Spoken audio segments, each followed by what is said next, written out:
है कि √3 एक अपरिमेय संख्या है। सबसे पहले आप क्या करोगे, अपरिमेय कह रहा है तो उसका उल्टा आप मान लोगे ना।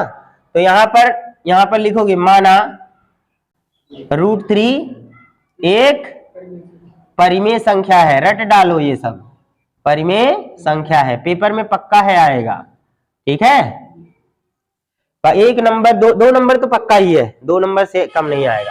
तो जब ये परिमेय है तो इसका अर्थ है कि ये बटे के बराबर होगा। तो आप √3 बराबर कोई भिन्नात्मक संख्या मान लीजिए a बटा b, और आपको यहां पर लिखना पड़ेगा जहां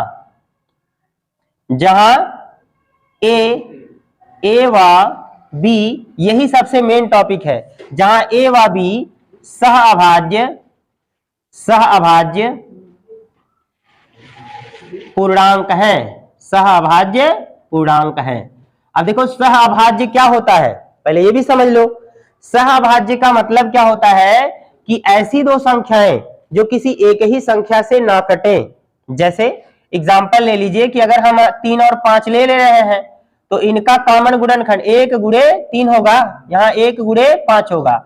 तो इन दोनों में 1 के सिवा कोई कॉमन गुणनखंड नहीं है ना, तो ये हमारा क्या है, सहअभाज्य है।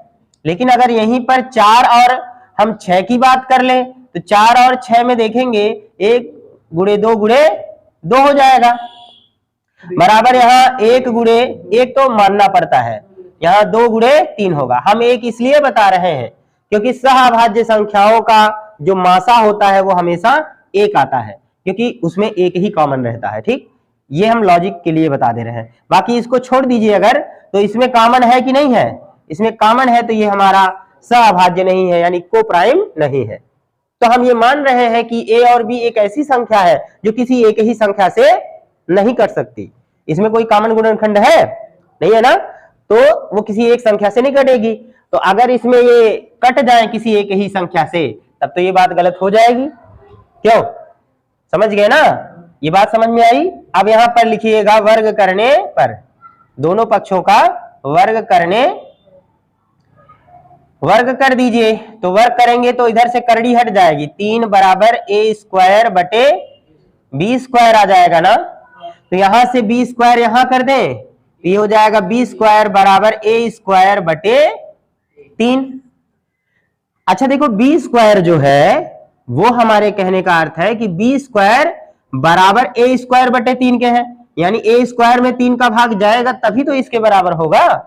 इसका अर्थ ये हुआ कि a² 3 से विभाज्य है ना। तो हम यहां पर लिखेंगे a² 3 से क्या है, विभाज्य है।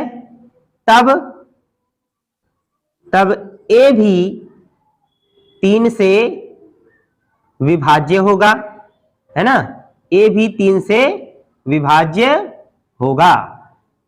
आप इसे कथन नंबर 1 मान लीजिए। आज तक आप लोग समीकरण नंबर 1 मानते हैं ना, इसको कथन नंबर 1 मानेंगे, ठीक है, ध्यान रखना है।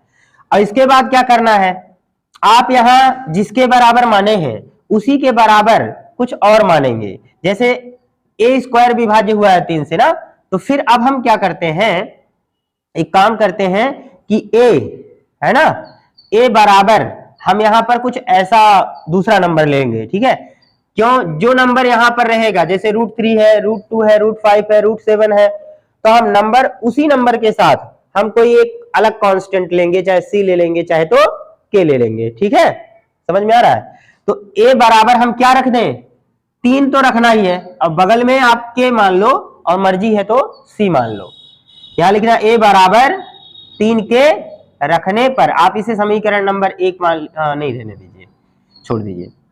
a बराबर 3 के रखने पर ये रख दीजिए। जब इसमें रख देंगे तो ये हमारा हो जाएगा b² बराबर, यहाँ क्या होगा, 3k का स्क्वायर हो जाएगा ना, बटे 3।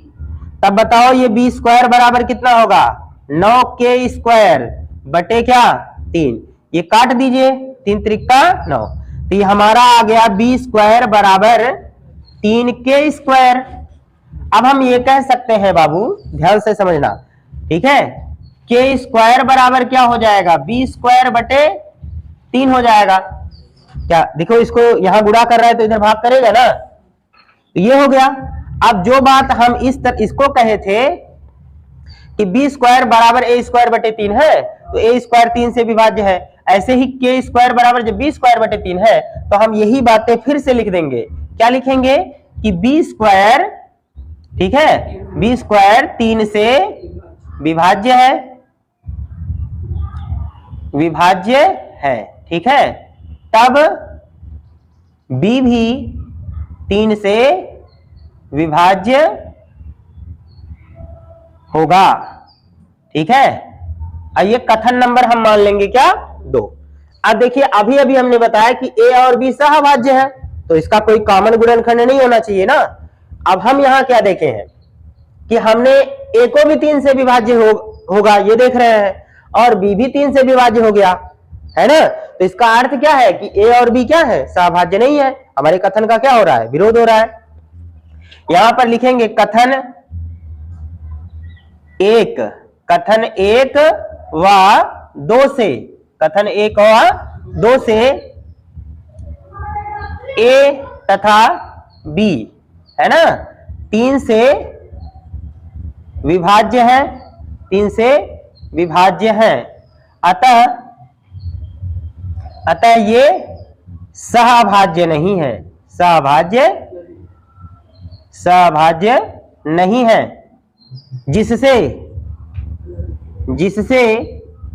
जिससे हमारे कथन का विरोध होता है, जिससे हमारे कथन का विरोध होता है।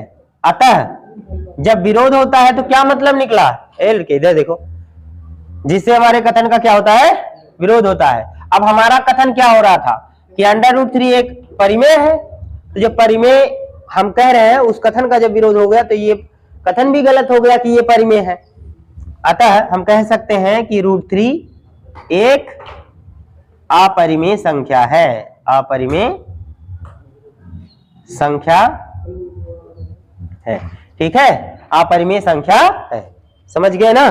जैसे आदमी अगर मोटा नहीं है तो क्या होगा, पतला होगा, काला नहीं है तो क्या होगा, गोरा होगा, यही तो मतलब होगा। जब परिमेय नहीं है तो इसका उल्टा ही तो होगा, अपरिमेय।